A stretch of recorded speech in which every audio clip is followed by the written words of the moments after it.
तुम्ही मतं दिली म्हणजे माझे मालक नाही झाला का? सालगडी काय काय मला देता येते का वेळात बघतो ना बाबा.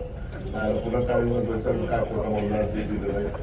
आणि आयुर्वेदिक कॉलेज हे सार्वजनिक आरोग्य करील का वैद्यकीय शिक्षण करील? हा मग हसन मुश्रीफ आपल्या साथ म्हणजे त्यांना विनंती करू, आपल्या हातात नाही.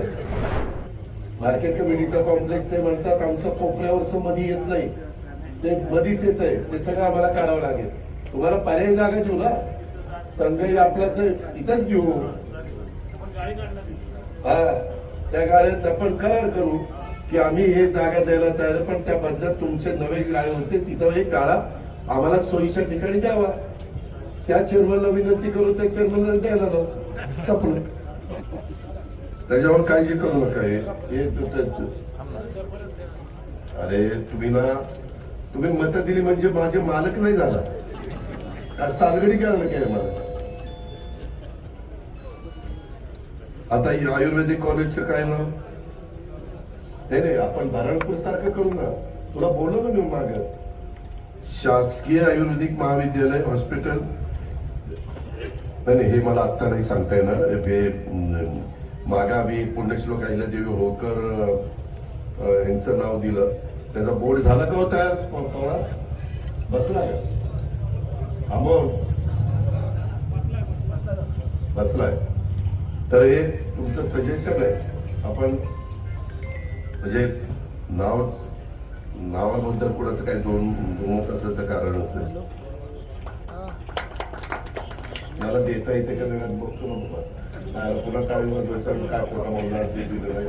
मी फक्त तिथं विचारतो, मागं जसं देता आलं तर इथंही देता येईल असं माझा अंदाज आहे. आणि आयुर्वेदिक कॉलेज हे सार्वजनिक आरोग्य करील का वैद्यकीय शिक्षण करील? हा मग हसन मुश्रीफ आपल्या साथ म्हणजे त्यांना विनंती करू, आपल्या हातात नाही. पुन्हा ब्रेकिंग न्यूज सुरू, त्यांना विनंती करू. त्यांचं म्हणणं असं आहे की काही माझ्या सहकारी मित्रांचं श्री छत्रपती संभाजी महाराज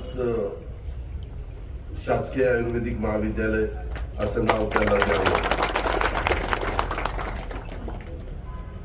हे मला मुंबईला दिलं असतं, मुंबईला बरोबर. आता साधारण विक्रमला खरं बोलायचं होतं, विक्रम इतका तयारीनं आला होता, पण त्याला मीच माईक हातात घेतल्यामुळं त्याने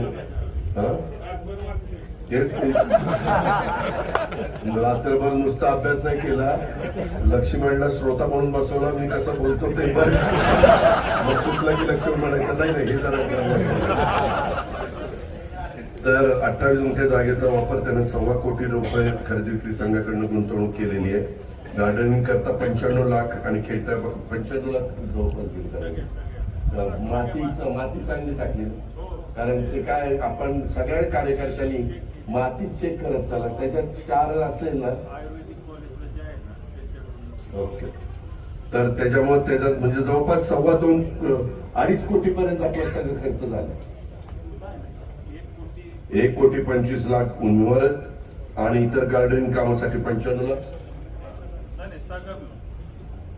ह्याच्यात तसं नाही, सगळा मिळून 1.25 लाख. त्याच्यातला इमारत आणि गार्डन करता 95 लाख, खेळत्या भांडवला करता 30 लाख असंच हवा. आणि पेट्रोल पंपावर 12 ते 15 लोकांना रोजगार उपलब्ध होणार आहे. रोजगार देताना मेळ्याची गरजूंना पण तिथं घ्या. नाही 12-15 लागणार आहेत ना, 15 नंतर त्याच्यातले 2 तिथले घ्या, नाही तर पुन्हा. आणि ज्यांच्या घरात कोणी कामाला जाईल तिथले घ्या बाबा. ते इलेक्शनला असे धारेवर जायचं, हेच घर देतं का? 3 लागले, जेव्हा का 4था लागला, आम्ही काय नुसतंच बटन लावायची. करू नका. आणि गरीबाला घ्या, म्हणजे ज्याला खरंच नोकरीची गरज आहे त्यांना त्या ठिकाणी घ्या, एवढी माझी तुम्हाला विनंती आहे.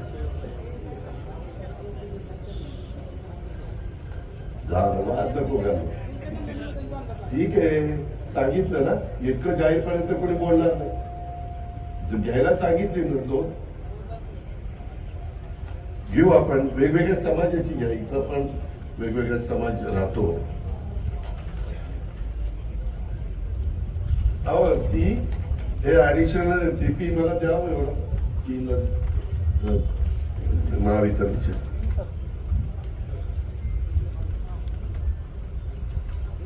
आणि हा आता खूप लोक निवेदन देतात की एक गावाचं मी नाव नाही घेत की इथं रस्ता करणं 10 लाख रुपये, मंदिर रस्ता करणं 10 लाख रुपये, हे मी सगळं बंद करणार आहे. काय होतं सगळं चिरीमिरीवर चाललंय आणि त्याच्यातनं मला ते कसली गॅग मनीला गॅग त्यांनी तर नको मला केलंय.